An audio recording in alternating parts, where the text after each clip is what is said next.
Hey everybody, and welcome to Nation. My name is Jersey, and you are here. Welcome to WCR Nation. If this is your first time listening or watching, thank you for checking us out. Hopefully it doesn't suck that bad and you want to go back and listen to or watch some of our previous episodes. So definitely do this. We're in like the 20s right now, so you got tons of stuff to catch up on. And if you are part of the Nation, what is up? You guys are the reason that we get to keep doing this show. So thank you very much. If you're part of the Nation, that means you watch, you listen, you comment, you subscribe, you do all that good stuff. And most important, you've gotten the Nation sticker. And hopefully you've posted it somewhere. I'm so behind on stickers. I'm sorry if you guys have sent stuff in. I got another batch of like 20-something going out today, so I'm sorry. But all you need to do is send me your actual address via email, and I will get that out for you. My email is josh@windowcleaningresource.com. Shoot me your info, and I will get that out right away. I promise. And even most importantly, I am sales rep for Window Cleaning Resource. So if there's anything that you need, supply-wise or just questions, let me know. My number direct, 862-312-2026. Or if you just want to say, what's up? Shoot me a text and give me show ideas. Just tell me you love it, whatever. I'll make sure to try and give you a shout out. You could text that number again, 862-312-2026. And that's all the babbling I have for now. We are here with Chrissy Lambo. If you know who Christopher is, he is the owner of Window Cleaning Resource, WindowCleaner.com. He is also the author of, can we say best-selling author? Is that a thing? Can we do that? Sure. Can I say best-selling? He's a best-selling author of the Window Cleaning Blueprint. Amazing book. People love it. He is the head of forum groups. He's the head of Facebook groups. Everything. Chrissy Lambo, what's going on, man? Man, Josh, that was a hell of an intro. I don't even know what to say to that stuff. It's doing it so many times. It's pretty easy to kind of just throw it out there now. Nice. Yeah. So can we get into the critique of your opener? I would love it. Yeah. All right. So you said in the opener, if you don't like the show, you shouldn't even say that. Just know everybody loves it. No. Yeah, all right. Even if you don't like it, they're still gonna. I still want them to watch it. They're just gonna suffer through it, and then they're gonna write bad comments somewhere. But that's still talking. I don't care. I haven't gotten a negative comment sent to me yet, but I'm waiting for that text to be like, "Oh, you suck balls," and that's it. But I'm just gonna be like, "Thanks. I love hearing from my my viewers." That's what I'm gonna do. Oh, the negative comments must only be coming to me. That's a Would filter. be a good time to recount them. We'll cover them later. We don't have that much time. It's only like a 30-minute show. The show is too short, and you don't put them out often enough. That's the only complaints I'm hearing. No, that sounds like complaints that you would say, but I've gotten the other one. 30 minutes is a little too long, and they wish my nose wasn't so crooked. I did have somebody actually say, I made a comment once in a video that my nose is crooked, asked me why, like part of the joking, and somebody sent me something on live chat. They actually jumped on and were like, "Hey, I love the podcast. By the way, your nose isn't that crooked." I was like, "Oh, okay. Oh. Thanks." It's the nicest almost comment. When you said it's not that crooked, it wasn't really a comment, but it's cool. Yeah. People say weird stuff to you online that they would just never say to you in person. It's computer weird. cowboys. It's you have this like I'm a bigger guy, right? If I was in person, the people who have said like just awful, stupid, just a-hole stuff would not say that to my face. You see them in real life, and they're like, "Oh, hey, buddy, how are you?" You know. I have this one guy that he emails me every other day and tells me how much I suck and he doesn't like me. And I don't ever really respond to him. I don't even know what to say. Occasionally I reply with an LOL and he really likes that I've engaged with him. I know. I've been sending you those for now. How long under that alias? Oh, it's you. Alan, I didn't know that was you. Yeah. No, that's kind of the everybody always thinks that, if you're like part of something that people always just call and kiss your butt. But I think people enjoy telling you negative things just as much, if not more, than like, there's people that probably really like the show and watch and never will tell me that they watch or like the show. But you say something bad, there people will jump on you to try to tell you how it's not good. Yeah, totally. People love to talk shit. Yeah, it's their favorite thing to do, especially on the internet. But speaking of the internet, You started WindowCleaner.com back when it was called Window Cleaning Resource, and it's the longest URL ever. I mean, when I'm telling people that, it's like WindowCleaningResource.com, and people don't know how to spell resource for some reason, but it's cool. But you switched it over to Window Cleaning. That was my other critique for you. At the beginning, you were like, hit me up at josh@windowcleaningresource.com, but you have that fancy josh@windowcleaner.com email address. Man, use it. It's so much shorter. It's so much better. It's a more powerful domain. It is. So the name Window Cleaner has now, you have Window Cleaner under like every platform. So like Instagram and is there any platforms that you don't have that on yet? 2017 was a huge year for acquisitions for us. I spent a bunch of money this year acquiring Facebook.com/window cleaner, Instagram.com/window cleaner, GooglePlus.com/window cleaner, YouTube.com/window cleaner, Medium.com/window cleaner, Twitter.com/window cleaner, and I'm forgetting a couple. But I wanted to get, we got that awesome WindowCleaner.com domain name a couple years ago, and we're in the process of phasing out the window cleaning resource URL. Our company is still, of course, going to be called Window Cleaning Resource, but we are going to be just completely residing at Window Cleaner. So WindowCleaner.com and then at Window Cleaner on all the popular social platforms. That's crazy. So anything that anybody is on or looking at or listening to or doing anything, you can just click in Window Cleaner as the name, and it's probably going to come up with Window Cleaning Resource. So that's really pretty awesome. I mean, of all the other companies too, and this is not just because I'm associated with you guys, but of all the other companies, there used to be a whole Dinosaur Theory, we'll call it, and it was like you from the get-go, you knew it was going to be kind of like a techie kind of edge of the technology thing, and it really has been. There's not another company out there that has the resources that we have, or the information that's out there, or just the pictures of lifestyle, WCR life. Like, that is really a thing where that culture never existed 10 years ago, and now all of a sudden it's a thing where people are just posting random pictures that are like, I mean, like Luke stuff. Like, the pictures are like, that's art. Like never before has that been. It's kind of just morphed that way. What kind of in that area is going to be expanded in the future? Like, where is this all going? Where's it headed towards? Well, I can't divulge all the future plans and secrets, but just to give you a little bit of insight why we did that, when we first got into this market, we ran our regular window cleaning business for 7 or 8 years before starting that.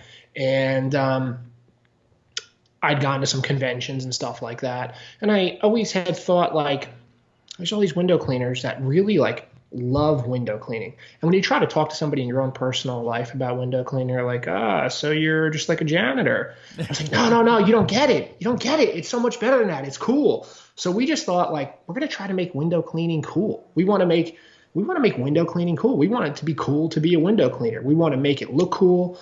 We want to have people feel cool for doing it. It's a tremendous industry. We love window cleaning. We love window cleaners.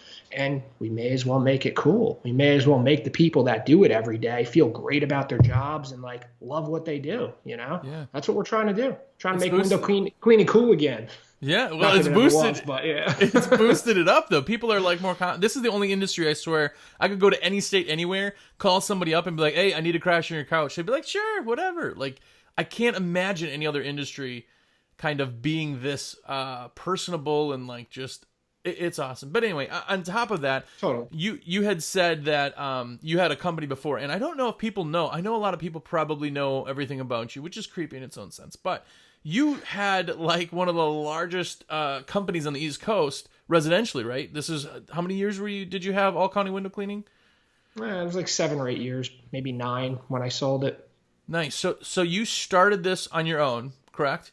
And then you kind of brought in your brother, which everybody knows Alex. Alex is the man if you call.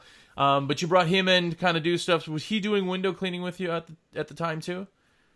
So when I launched All County Window Cleaning, Alex was, I think, 15 or 16.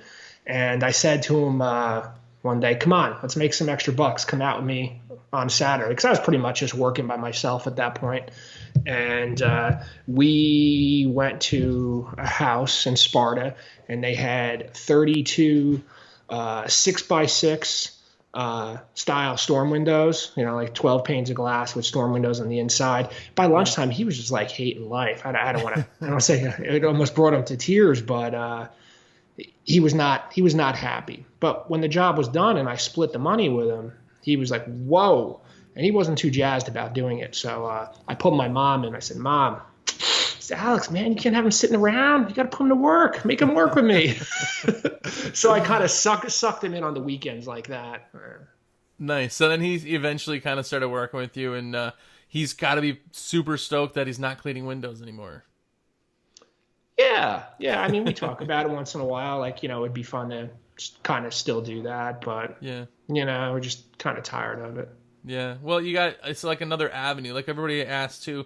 Right now I have companies that clean and do this, and it's just so many hats of like 16 hours a day of all window cleaning, and you have to like hone it in so that you can focus on things, it's like floodlight compared to laser kind of theory. So I totally get that. But so if you've started the company and you accelerated so fast, that's why you had the book, and that's why people always talk to you about things, and I know it drives you crazy, but I want to ask you a question now.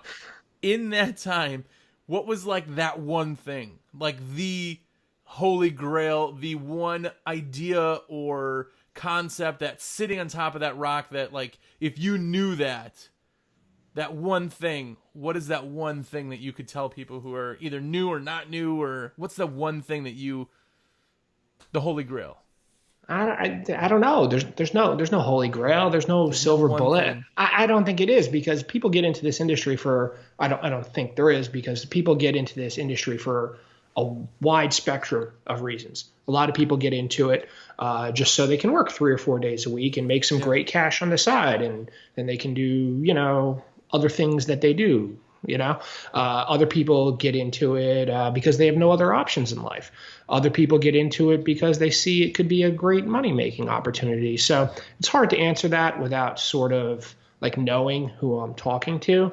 Yeah. For me, like I had done it for like 3-4 weeks with a guy, ended up getting canned. So I started my own thing.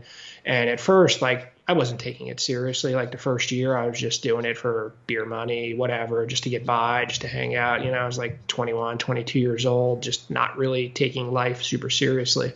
Yeah. But I started clicking pretty fast, like, whoa, you can make a ton of money doing this, especially in the area where I'm at. I'm out in the woods, but we have some pretty high income areas around here because we're just right outside New York City.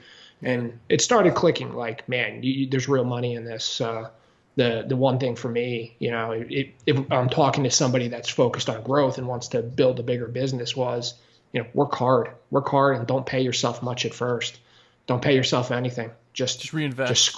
Just reinvest, scrape by, live super poor, live super cheap, personally, but invest everything back into the business in a smart way. Yeah. Yeah, and that's the nice thing you kind of touched on, is that people always say, when you go to shows, how many guys you running? And I always say this, like, you can't run your business wrong because it's your business. You're right no matter how you do it. But you can choose to get into it for the time or the money or the freedom or the whatever and run that way. And you can always change it down the road. That's why this industry has so many JWs in it, is because the people, they just love to have that time. There's no other business that they can just be like, this week I'm going to work 2 days. Next week I'm not working at all, but the next week I'll work a full week. Like, you can just put that out there. So time is, the longer you're in the industry too, been there, done that kind of theory on some of the money stuff. It's all come and gone, but that time is what you have. Like, I've been to when my wife was pregnant, every doctor's appointment she ever had. When my kids got into school, I've been to every single event that they've ever had. No one else that I know of has been to every single thing, and that's freedom. Like, freedom is completely as valuable as money, I think. But totally, and that's why I loved it so much. It was like I felt like a cowboy, not like a cowboy, but like, there was just like no rules, you know what I mean? Yeah. Like, it was like the Wild West. There was no regulations on residential. There's nobody telling me what I needed to do. Yeah. Yes, I woke up every day being unemployed, basically having to run out there, hustle up jobs, find money, do stuff. But like, the freedom that comes with it is totally amazing. Just like you said, My two daughters, I haven't missed one thing at their school. If they ever, need to be picked up at school or anything done, like, boom, I'm there. I put my kids on the bus every day. It's awesome. Yeah. A lot of freedom. That's the thing. Now, with you getting older, are you still like skating? You were like a big skater for a while, right? Listen, truthfully, the sticker packs have come out. That's very, very reminiscent of like skater life, of like stickers and tagging stuff and just having like cool, trendy little like. What's the deal, man? You're not skating anymore? Are you too old for that now? I've been involved in the skateboard industry since I was 13. Just absolutely loving it. Even younger than that, 12. So so many of the things we've done at Window Cleaning Resource have just had a huge skateboard culture influence behind them. You could see it in the sticker packs. You could see it in a lot of our design. And I've always loved skateboarding. I still love skateboarding. I was on my skateboard last night, just tic-tacking around the basement, just playing around with my daughter, but I don't go out and do it anymore. I'm just, I've lost the desire for it a little bit. I'll like once a week, I'll kick around in my driveway, but I don't go out with my friends anymore and do it. I've just, in the past, 4 or 5 years, become super work focused more than ever. And right now I'm just putting all my time and energy every free second into, the platform we're building at WindowCleaner.com. So other priorities come up. Man, life happens. Life happens. It changes. That's all. It still keeps going. It just changes courses. But a lot of people don't know that you were like a pseudo amateur professional snowboarder. Like you were sponsored, weren't you? Yeah. Yeah. See, like this. Look at this stuff. That like everything you've done has been pretty epic up to this point. So you got like big shoes to fill. What's like the next, if you could do anything right now, end it all, what would you do? Would you like buy an island and just hang out like on your own island and just relax, or what would you do? Would you continue to work this hard forever, or what? Well, I would certainly install a beach into my basement so I can go down there. I'd get a beach basement. I'd relax. I'd have some sand trucked in. But if I won the lotto, not that I play, but if I won the lotto, $100 million, I'd still be here tomorrow hanging out in my office/closet. Like, nice. This is what I want to do. I'm not really like super money focused. I'm more like just excited about the things we're doing and building here. So I'd still be here. So there's still enough excitement to keep you focused on it. I think that's why a lot of people like end up selling their company, is because business owners, we all have ADD. We're like all across the board. We're all over the place. And I think people eventually get bored. That's why so many of us have like 3 companies or 3 ideas or 3 things going on. Or, I mean, we love that extra craziness going on. That's just how business owners are kind of made. It's a big mistake. It's a big mistake, by the way, but we all get sucked into the trap. Yeah. You only have 100% of you. So if you have 2 businesses, you can only equally give them 50%. Now one business is now lacking 50% because you have 2 ideas. Like you just can't totally go bigger than that. But what's the deal with the squeegee in the back? Let me touch on that for a second. Yeah. What a lot of people end up doing is they end up seeing pretty great success with their first business because they put a lot of time and energy to it. It was their baby and they loved it and they worked on it every day, and they automatically think, damn, I've been doing this for 4 or 5 years. I'm really good at business. Let me just start a bunch of other things.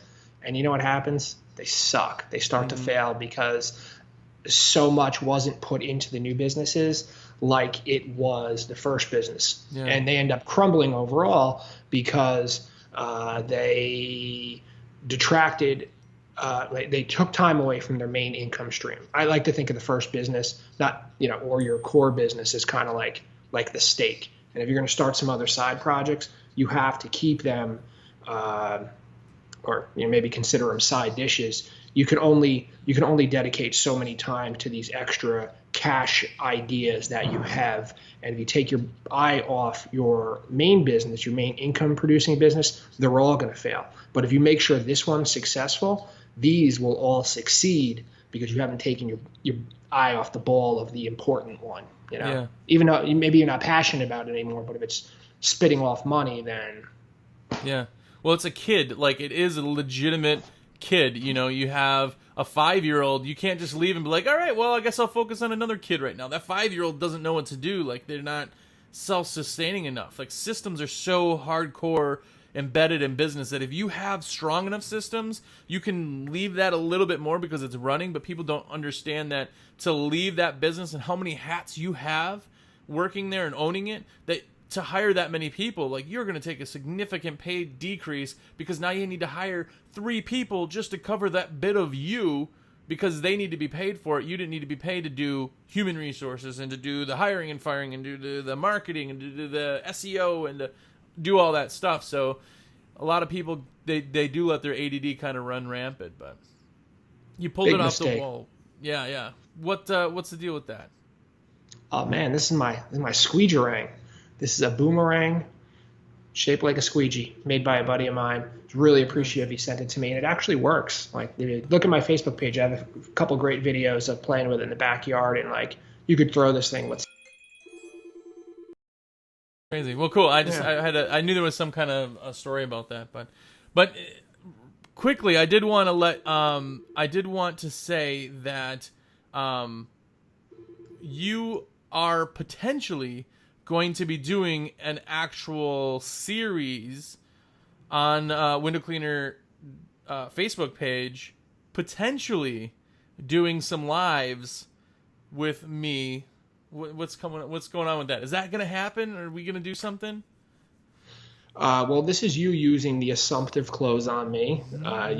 You dropped this on me last night, and I told you my conditions, and so everybody else knows. I'm a morning person. I'm up at 4:30. I'm rocking and rolling first thing. I'm getting it done. I'm on fire. And Josh does the night shift at Window Cleaning Resource. He's faithfully helping out our awesome customers to 11, 12 o'clock at night. So we got a bit of a schedule conflict. I'm on in the morning. You're on in the night. So it's like, when is it going to happen? You just wake up a couple hours earlier, and I'll go to bed a couple hours later, and we'll meet up. You know, I always tell people, like, I'm not, like, you know how John can answer the phone 24 hours a day and he's chipper, and if I answer the phone at 2 a.m, you're A, not going to understand me, and B, I'm not going to remember even talking to you, so it's not going to much matter to do that. Some people are morning people, some people aren't, so. That's all in your head. You could become a morning person, but really, the ideal time to do like a Facebook live show is 8 or 9 o'clock East Coast time. That's when the Facebook groups and the page are just seeing their absolute highest traffic. Yeah. Fortunately for me, I'd be in bed. Bedtime, yeah.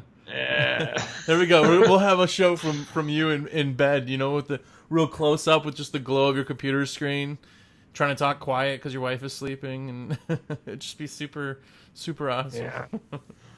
But hey, either way, I appreciate that you took the time out today to talk to me a little bit, and hopefully we can do some lives together. Hopefully we can do that. And coming up here, I know people will listen to this forever, but we are coming up on Black Friday. We got anything cooking for Black Friday? Is it something people should watch for? What's the deal with that? Yeah, man. Of course we're gonna have some Black Friday sales. They're gonna be amazing. We're gonna have everything and more. Nice. Everything and more. That's like Infinity Plus. That's crazy. Yeah, no. As we approach the end of the year, we always have excess stock of things in the warehouse. We typically unload those on Black Friday for pretty close to cost. Just to free up some cash flow. Slim down some product lines that we don't need to carry all winter, and we usually unload those around Black Friday. Last year, our Black Friday sale. We sold out of all the cool stuff like the first day. So this year we actually trickled our Black Friday sales out yesterday and today to our WCRA members to give them a first crack at it. And then nice. Whatever's left is for the general public on Friday, maybe a little bit sooner than that. Nice. Very cool. Well, if you are watching or listening and you need any supplies, Black Friday or not, make sure to hit me up. 862-312-2026. But I do want to thank Chris for hanging out. And like I said, hopefully we'll be doing some stuff in the future. But that is our show for this week. Like I said before, if you are in the market for any equipment, definitely let me know. If you have questions, definitely let me know. Some of the best parts of the week is just when people text me saying, "What's up? I love the show. Give me show ideas and all that stuff." So shoot me a text, say what's up. I'll hopefully give you a shout out on the next show. And Let me just stop you. Yeah. Let me just stop you. Yeah. You've been trying to get me on this show for a full year. A full year. Mm-hmm. And you have me and you're cutting me off that soon? That soon? You know the Joe Rogan podcast? They go for like 4 or 5 hours. Oh, I know. Just say they just talk. They just talk. All right. Well, stay tuned. We may have an extended podcast version with the Chris, but either way, that's it for this week. I appreciate you guys watching, listening, following, everything else. Go out there, be epic, and go make some money. It's great. Thanks for having me, Josh. I love the show. I listen to it faithfully. I just love it. Love it. Thanks. Love it. Everybody should be listening. It's the best podcast in professional window cleaning. If you're a professional window cleaner, you should be listening. You're out there all day cleaning glass. Boom. Be listening, man. Find out what's happening in the window cleaning world. I like that. I feel the same exact way. Yeah. All right, man. Later, bro. Have a good one. Adios.